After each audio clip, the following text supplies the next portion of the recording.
If you're an agent, you're hearing this right now, if you haven't really mastered those conversations with your buyers or your sellers about commission, how that works, how it's negotiable. I know we've said 6% a lot here today, but it can be whatever you want to charge. If you're a 4% broker, great. However you want to articulate that, I think it's really good. If you're not a master of those conversations yet, it's time to get good. Absolutely. Talk to your brokers, find out what their guidance is, and then practice. If you're a consumer and you have stumbled upon this podcast just because you saw the title, the headline, and you're curious about it, just know that one, your commission is negotiable. It is. Not all agents are equal. And if you've had a bad experience in the past, I'm not putting this on you, I'm not victim shaming, but it's probably because you chose the wrong agent. Sharpen your skills. Hiring is a skill. Anyone who works in HR will tell you that. All right, welcome back, everybody. This is the How to Real Estate Podcast. We are your hosts, Kyle Lindsay and myself, Jeremy Smith, and we are here today to talk to you guys and give you an update on what's going on with the Sitzer Burnett NAR lawsuit for buyer agent commission. A lot has happened since October 31st. Yes, we have been a little MIA. We had a big convention we were at, and then both of us were sick, and we weren't able to react as quickly as we would have liked to when this verdict came in. And man, what a crazy end to this case. Well, I won't say it's an end, a crazy end of the first chapter of this case. The jury only deliberated for like 2.5 hours. Dude, it was quick. That was crazy fast. Yeah. Those people, they knew when they went into that room what they were going to do. Absolutely. I mean, that is unbelievable. They deliberated enough to get free lunch. No, for sure. Yeah. What's the minimum to get free pizza from the government? They're like, okay, hold on, wait for the pizza, and then we'll just go back out there. Ooh, we're having a real hard time deciding on an empty stomach. Man, crazy. So multi-billion-dollar verdict, right? This happened in Missouri. So what they're saying is that NAR and all of these other brokers that were part of this lawsuit violated antitrust laws by inflating and keeping commissions artificially high by requiring listing brokers to give a commission to the buyer agents, which they're saying, hey, that inflated commissions because the sellers otherwise wouldn't need to be paying that. Right. And that it's unfair because inside of the MLS, it was required by NAR to put a percentage of commission or a dollar amount. They had to put something. And what's crazy here is we've been talking about this for a while. And if you haven't seen that yet, we're going to create a playlist. It'll be somewhere. I don't know what side of the screen I'm on, but it'll be up here. We'll link the playlist to all other stuff. We've kind of gone back and explained this, but originally, to be very candid, I didn't think this case had a shot. I just didn't think it was going to go this way. I didn't either. Because what they're really saying is what you described is 100% accurate, but what they're also saying for antitrust laws is that all of these people had to get together and collude to keep these things high. Like exactly. There's some crazy like secret meeting with Gary Keller and the heads of NAR and all these other brokerages got together and like, we're going to keep commissions at 6% and squeeze the sellers. And let's get real. That didn't happen. That's ridiculous. Why would we stop at 6% then? Right. Let's just make it 8. It's been 6% for like 40 years. Why would we not go up if we're going to get all together and collude? Right. It makes no sense. And actually the commission structure that NAR has been in place for like over 100 years. Yeah. It's been over 100 years that it's been like that. And all of these homeowners, like 88%, I think the number was last year, used the MLS. Right. Right. So it is the way to get your home sold, right? And I'm like you, man. I did not see a jury of 8 coming to a unanimous decision, right, that this was done. Like that NAR and these brokerages colluded and violated all of these sellers' rights. I didn't see that coming.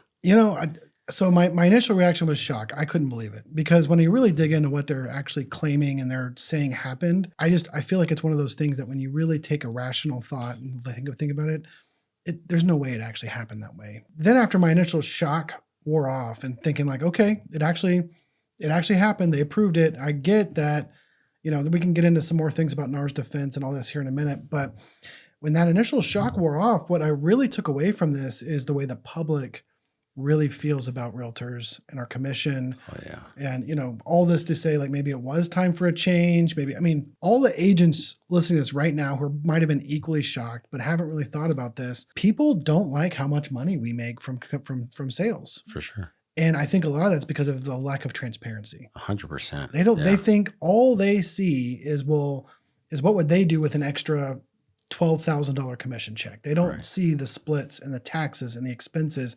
They don't think about it like a business, because most people have never run a business. They don't realize everything that goes into that commission check. And when I talk to my clients and I talk, well, if you waited 3 months to get paid, how much would that check would be? If all your paychecks stopped right now, and then in 3 months when your current project was done, you got paid, how much would that be? Right. And they were like, oh, well, that makes sense. Yeah.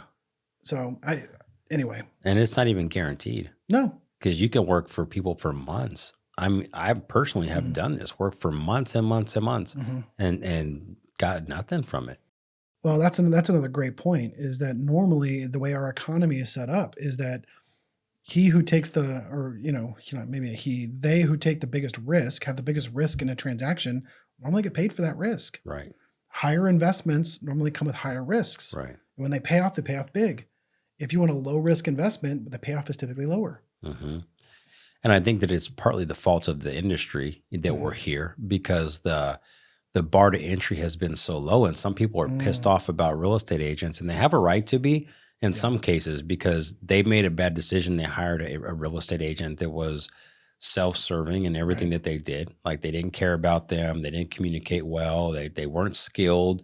They may not have gotten the best that they could have, and they may feel that, you know, because they hired a crappy real estate agent. Right. And so now their perception of all real estate agents is that they're all shitty, and we're not all shitty. Some of us are very excellent at what we do, and we deserve what we get, you know, as far as our pay. But, you know, I think that's a fault of the industry, and hopefully that becomes something that changes out of this, where we really police ourselves a lot better and set the bar higher. There should be some higher minimum requirements for getting your license and keeping it.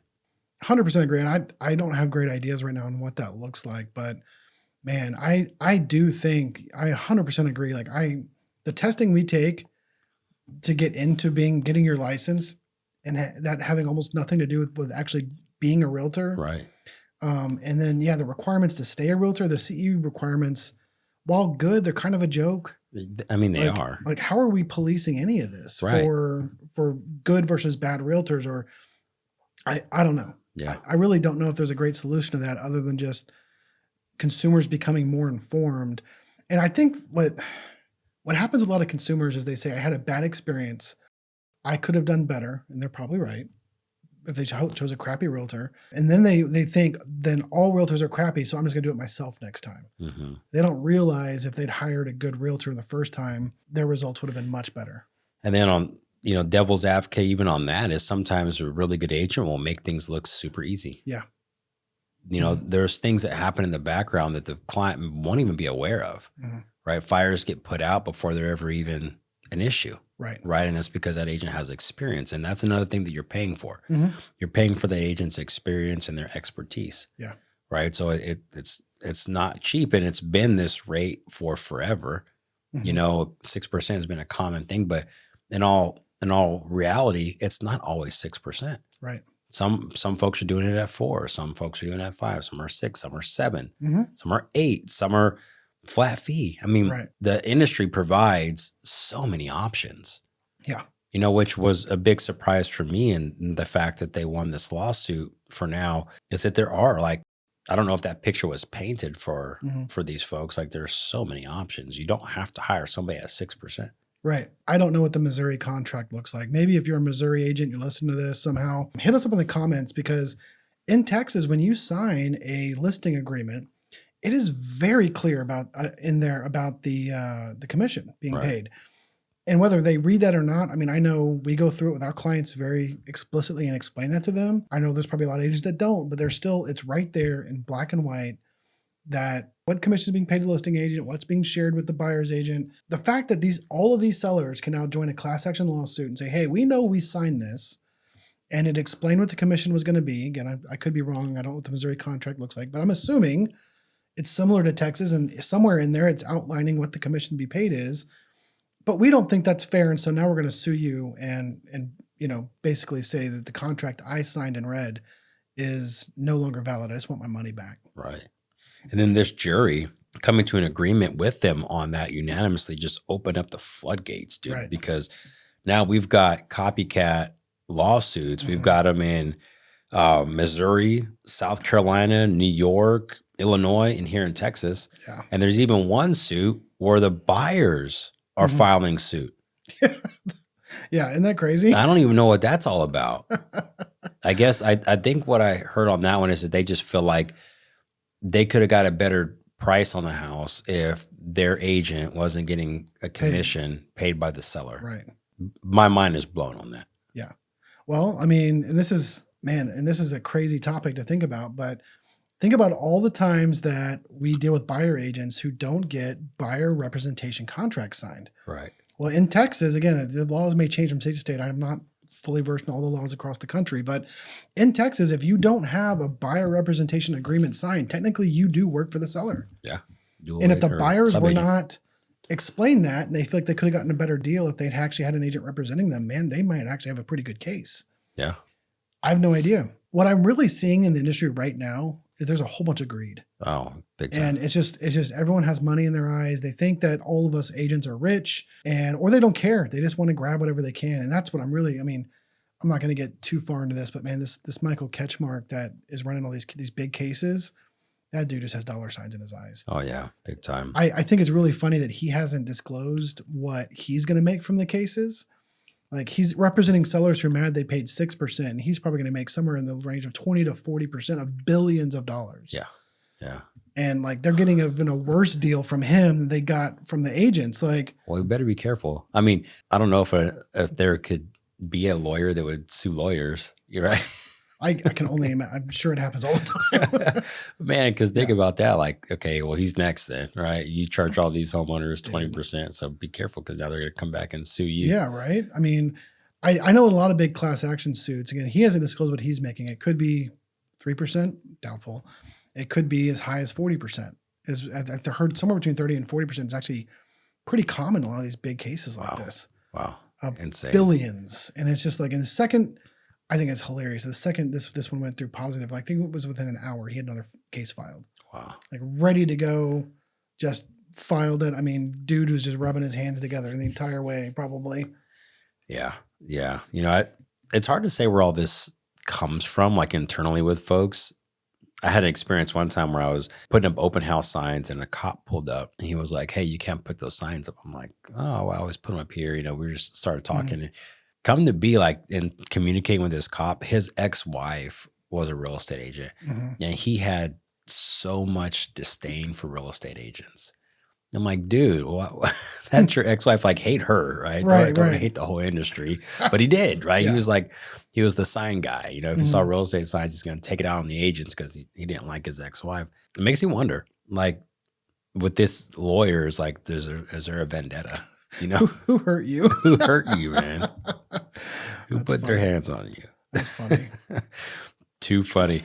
So NAR they're appealing this judgment. Yeah, 100%. Right. They're appealing it. Who knows where and how far and how long that's going to take. Right. So this is not something that's done. No. Right. They've appealed it and that process is taking place, but some things have already changed.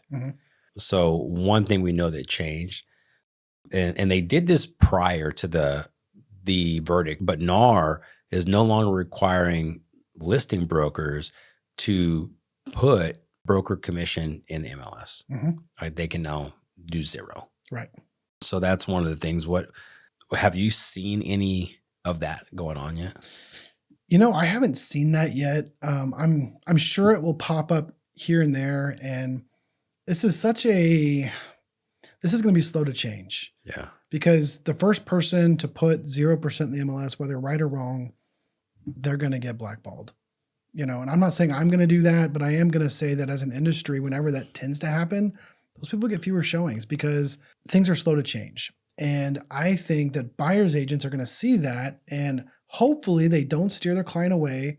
Hopefully they've talked to their client and said, "Hey, if I'm not getting paid from the seller, you're going to have to cover my end of the commission. Hopefully they've had those talks and everything is nice and clear and they can be upfront about it. But I just see it. It's just, and when you really think about it though, taking a step back, we as buyers agents, when we sign that representation agreement, we are acting as a fiduciary. And what that means is we have to keep our client's financial interests above our own. Right. So it is, if that is the right house at the right price for your client and everything else makes sense, of course you should show that house. However, if your client doesn't have the money to pay your commission and they need a seller to help chip in on that, and the seller is unwilling, either advertise commission split, or they're just unwilling to even do any seller concessions, or like, let's say you've seen the house and you ask it, maybe you even submit an offer, and the seller's unwilling to do any sort of price concessions at all. Is that really in your client's best interest then, financially, to pay your commission? That's part of being a fiduciary that I think a lot of people are not acknowledging at the moment. Like, it might actually be in the best interest to go for your client to go to another house if they've agreed to pay your commission. I know there's a lot of people out there that are going to hate on that and be like, well, then you should just not get paid.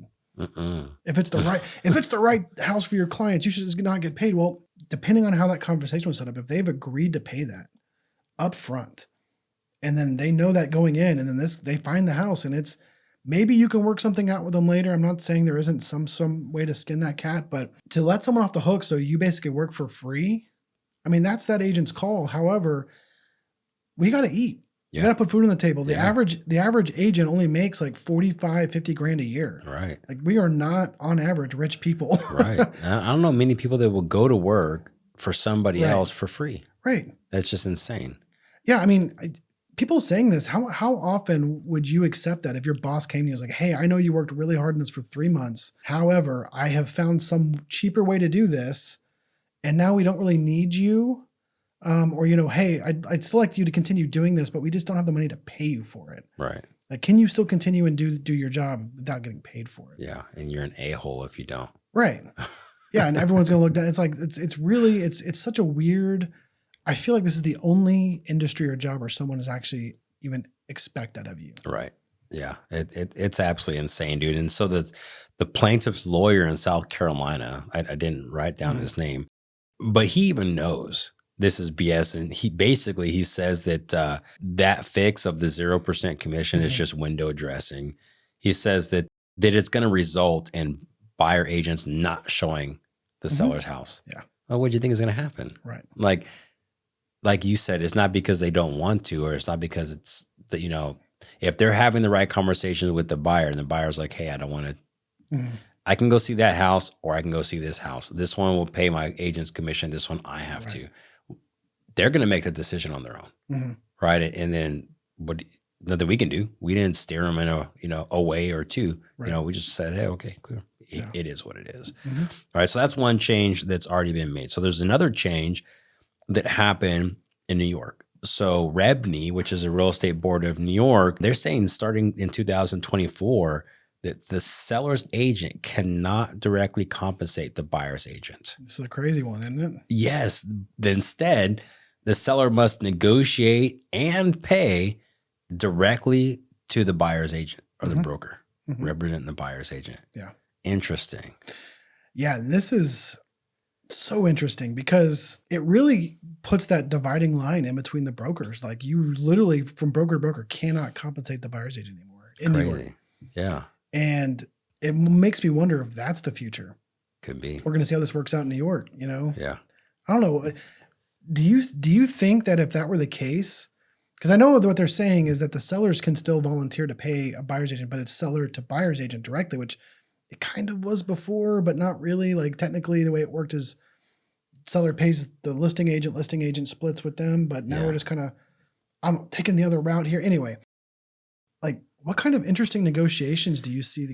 Could you see, like, say, for example, a buyer's agent makes a lowball offer and they say, cool, we'll accept it if you remove your commission? You could. That absolutely could. But I think conversely, we can also negotiate a higher commission. Instead of 3%, hey, 4%. Yeah. Anything is possible. Depends on how good of a negotiator you are and what position that seller is in. Some sellers are not in a position where they need to sell a home quickly. Right. Others are.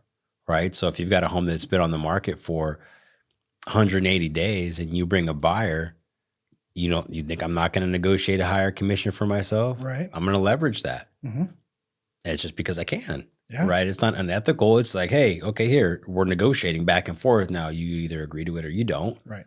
Right. And everything is transparent. What I do see that this does is that would take away any future lawsuits for that specific issue. Right. Right. Say, hey, we're not doing it. You are paying them directly. Kind of like you're doing right now. Right. Paying us directly. You know what I'm saying? It just changes who writes the check, but it's the same consequence. But could you imagine a scenario, and I can, where let's say, because now I'm, as a listing agent, going to potentially be dealing directly with all the buyers and things like that myself, doing showings, possibly because there's not going to be the buyer's agents, or the buyer's agents are much less where, let's fast forward 2 years and assume buyer agency is taking a hit. And now I'm charging 4 or 5% because I'm going to be doing a lot more work than I was before. Yeah. So now you're paying me 5%. And then, like you said, the buyer's agent comes along who finally, after 180 days, brings the buyer. Now they want 4%. Maybe the seller pays 9%. Maybe. I don't know. That's a crazy scenario. Hopefully for some person that doesn't happen, but at the same time, you make your agreements and you live with them. Yeah. I hope it doesn't either. I think that's less than ideal. Right. Because we always want to see a win-win deal. Yes. Right. We want to see the homeowner win. We want to see the buyer win. And we want to be a part of that, and for setting up that deal, that's how we get paid, right? For creating win-win deals and seeing the deal through from start to finish. And, what's going on out here is really going to, at least from what it seems like right now, have a potential to have a negative impact on the desire to create those win-wins, and sometimes even the ability, right? Because if you've got somebody who's worried about feeding their family, and now they have an opportunity to make a deal, they're probably not going to care if it's a win for you. Right. Right. They're just going to want what's best for them. Right or wrong, it is what it is. All right. Last change that I could find. So good old California figures is New York and California to make the first changes. Okay. Anyway, California has also updated their purchase contract. And in their purchase contract, it says, hey, the buyer has agreed to pay their broker X amount of commission. And it outlines that in the purchase contract. And it also gives an option to indicate if the seller is going to be taking care of the buyer's contribution. Interesting. Yeah. So basically the seller checking a box saying, yes, I choose to pay that person's commission. Okay. Kind of like they do now when they sign that listing agreement. Right. And right. Yeah. Yeah. We're just moving into the purchase contract. Yeah. Yeah. Same effect as New York, just kind of, it's smart. I think it's smart because it takes away the ability for somebody to come back and say, hey, I was forced to do something I didn't want to do. Right. So we'll see how that one goes. But bottom line, man, is there's already changes, very insignificant overall, right? There's potential to have some big significant changes. And I think it's all really going to hinge on this one big case that's already been decided by a court in Missouri, but is going up for appeals. Once that appeal process is complete, my guess is that it's going to get shot down. Yeah. But if not, stand by. There's going to be some changes. Yeah. There's some interesting things about NAR's defense here. There's a lot of people making guesses because, to be very honest, I'm really disappointed in NAR's defense. When you really dig into what they actually said and did, man, it's not as nearly as good of or strong a defense as you would have thought in a case this big. And what I'm hearing is that they knew that particular judge was not very friendly to corporations and normally would side with the consumers. And so they didn't show all their cards, is what I'm hearing. I still think, I would have loved to have seen a win here because I just can't imagine this is a good, how do you plan to lose the first round and then try to come back? We want to set up a comeback story here. Like you're NAR. This is one dude who does accident law. Yeah. Come on, guys. You should have won this first round. But however, I've heard that they have a much stronger case going into the round of appeals because the judges they're going to get are much more business friendly. They don't want to set these big precedents like this. So we'll see what happens. I sincerely hope also they get shut down in appeals. I feel for all these homeowners who feel like they might have gotten gypped. I know a lot of these guys are probably just trying to get some cash, but I'm sure there's also some in there that really feel pretty slighted. For sure. There's got to be some. I've spoken to some. We do a lot of marketing to expired listings. And I've spoken to people that are jaded, you know, they felt like they had a bad situation, but most people don't feel like that. Right. You know, most people it's been disclosed to them. They're cool with it. They know what the 6% or 5% or 4% is going to cost them. They don't care how it's split. Right. I don't care what you do with that money. Like whatever. I just need to know how much I'm walking away with. I find in most cases, that's the demeanor that homeowners have. So this thing goes to appeal. It's going to take a while to get to where it needs to be. In the meantime, these are the changes that we see. We see copycat lawsuits popping up. I think, honestly, with NAR, I think that any publicity is good publicity. Right? Yes and no. Yeah, but their name's out there, Yeah. right? Their name's out there. Real estate's on all the headlines right now on the news. We're getting a lot of action out there. Right. If this gets shut down, and I think it will, what's going to happen is now commissions are completely justified. Right. Right. And so when we go and we're taking listing appointments and we're negotiating commissions and people think it's unfair or whatever, you know, one, we have a choice not to do business with them. They have a choice not to do business with us. But now we have legal precedents saying, hey, you guys know what? This thing went through the whole process. Yeah. Like, it's completely fair. Like, we don't charge 7-8%. It's only 6%. I think it may help us if this thing gets appealed. Yeah. Or the appeal wins. If you're an agent, you're hearing this right now, I think it's a great time. If you haven't really mastered those conversations with your buyers or your sellers about commission, how that works, how it's negotiable. I know we've said 6% a lot here today, but it can be whatever you want to charge. If you're a 4% broker, great. However you want to articulate that, I think it's really good. If you're not a master of those conversations yet, it's time to get good. Absolutely. Talk to your brokers, find out what their guidance is, and then practice. If you're a consumer and you have stumbled upon this podcast just because you saw the title, the headline, and you're curious about it, just know that one, your commission is negotiable. It is. Two, not all agents are equal. And if you've had a bad experience in the past, I'm not putting this on you. I'm not victim shaming, but it's probably because you chose the wrong agent. Right. So sharpen your skills. Hiring is a skill. Anyone who works in HR will tell you that. Right. That's why most companies have big HR departments, because how to hire someone is a skill. So don't just take the first recommendation. Interview a couple agents. There's guides online. In fact, as I'm saying this, we'll probably put one together so we can actually advertise that, how to hire an agent.